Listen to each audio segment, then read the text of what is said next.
Le Vionnier du domaine de Louis-Chaise. Alors Louis-Chaise, c'est un domaine de référence situé en France, en vallée du Rhône septentrionale, entre l'appellation Condrieu et Saint-Joseph, à cheval sur ces deux terroirs d'exception. Et en fait, le domaine produit plusieurs cuvées de Vionnier. Ici, je vous propose de découvrir son vin de pays des collines rhodaniennes, le Vionnier. Et donc, il s'agit en fait de vignes plutôt jeunes qui sont plantées sur un terroir de granit et qui sont élevées 9 mois en barriques, mais ce ne sont pas des barriques neuves. Alors, le domaine a fait sa lettre de noblesse sur l'appellation Condrieu, avec des cuvées comme Pagus Luminus ou Braise, qui sont très réputées. Également avec sa fameuse cuvée Roré en Saint-Joseph, son Côte-Rôtie, aujourd'hui son Cornas. Donc c'est vraiment un domaine phare et qui regarde toujours vers l'exceptionnel et vers la toute grande qualité dans ces régions. Pour ce qui est du cépage, ici, si on parle quelques instants du Vionnier, c'est un cépage qu'on va découvrir sur ces terres natales du nord de la vallée du Rhône, mais qui aujourd'hui est devenu très tendance, même si on a un peu de mémoire, on notera que dans les années 90, il restait 30 hectares dans le monde et qu'ils étaient tous situés dans la région de Condrieu. Alors aujourd'hui, c'est devenu, voilà, on l'a dit, très tendance. On le plante dans le sud de la vallée du Rhône, dans le Languedoc-Roussillon, et puis parfois bien plus loin, que ce soit en Italie, en Espagne, au Portugal ou dans le Nouveau Monde, notamment en Californie, en Australie. Donc c'est un cépage qui s'est vraiment redéveloppé. C'est un cépage qui est très intéressant parce qu'il est très aromatique avant tout. Donc au niveau du nez, en général, c'est un vin qui vient à vous. Il ne faut pas vraiment aller le chercher. Il nous exprime généreusement ses arômes de fruits à chair blanche, de fruits à chair jaune, notamment souvent la pêche, l'abricot reviennent dans les descriptifs de dégustation. Un caractère floral aussi assez marqué, avec notamment la violette.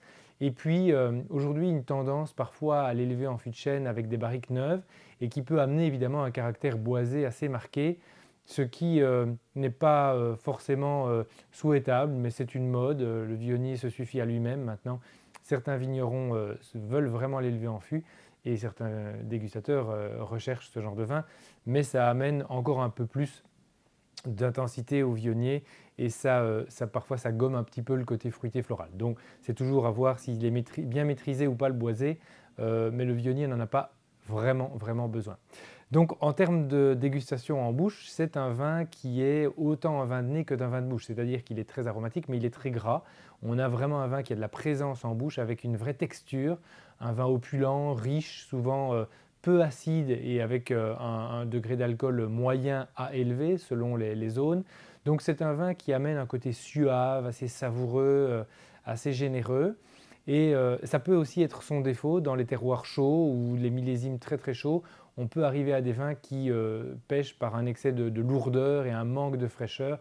Et à ce moment-là, c'est des vins qui évoluent très très très vite, qui sont vite pâteux et un peu mous.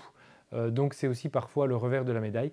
C'est pour ça que le terroir d'exception pour le Vionnier, c'est le nord de la vallée du Rhône. C'est là qu'il a assez de chaleur pour mûrir, mais pas trop pour garder le minimum de fraîcheur suffisant à lui amener vraiment un bel équilibre.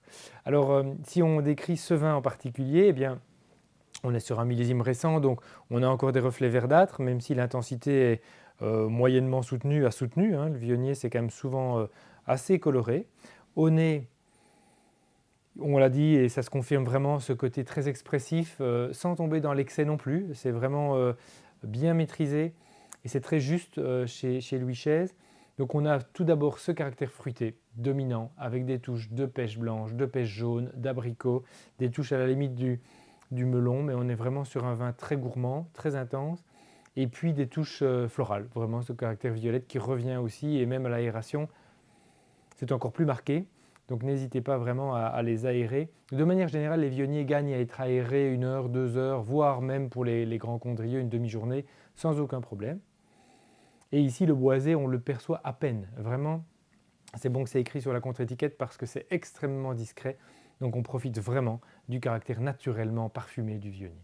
Voyons en bouche.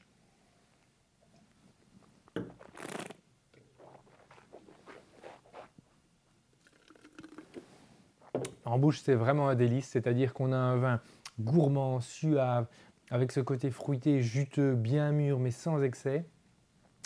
cette petite note florale qui revient en finale et en rétro-olfaction notamment. Donc on a vraiment une très très belle bouteille sur son aromatique. En bouche, la texture, c'est typique du cépage, c'est vraiment opulent, ça tapisse le palais complètement, c'est gras, mais sans caractère beurré. Ici, c'est pas non plus du chardonnay de Bourgogne, attention.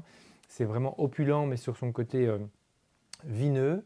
Ça ne titre que 13 degrés, donc c'est pas non plus un vin lourd pour autant ou alcooleux. Simplement, l'acidité est plutôt basse, donc ça nous donne un vin qui a cette texture souple et très, très soyeuse, presque, si on peut parler ainsi pour un vin blanc.